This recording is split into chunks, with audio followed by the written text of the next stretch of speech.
récemment, un couple d'ingénieurs aux États-Unis a découvert une nouvelle façon de capter l'énergie solaire. Est-ce que vous pouvez nous en parler?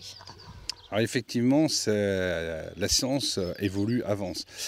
C'est de capter l'énergie solaire, qui est une énergie renouvelable, qui est, vais-je dire, illimitée, enfin qui a un certain temps, mais dans le temps, au niveau des panneaux solaires sur les routes, sur les façades des maisons, donc là, ce sont de l'énergie renouvelable. Alors, à savoir une chose aujourd'hui, c'est que nous consommons des énergies non renouvelables, comme des énergies fossiles, le charbon, le pétrole, qui polluent énormément.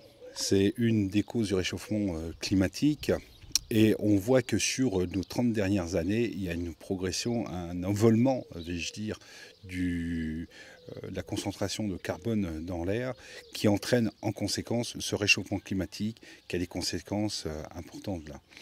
Donc il faut encourager ces initiatives et l'utilisation d'énergie renouvelable. On a l'éolien, on a toute cette partie-là, mais le solaire. Et je pense que le solaire aujourd'hui, c'est une des énergies qui doit se développer. L'idée est super parce que au moins grâce, on a un certain nombre de surfaces sur la planète qui sont recouvertes de routes, qui est très importante.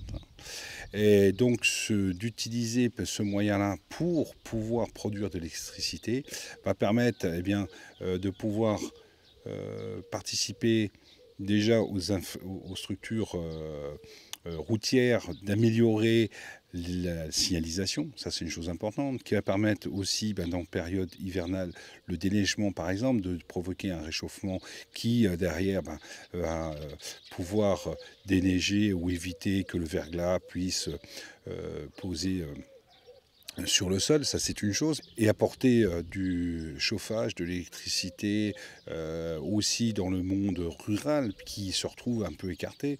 C'est une des façons aussi de limiter le développement des centrales nucléaires avec les risques qui encourent derrière, parce que produire du nucléaire c'est bien, je veux dire, à court terme c'est une solution, mais les déchets vont mettre plusieurs milliers d'années avant qu'ils puissent être épuisés, je veux dire qu'il n'y ait plus de danger.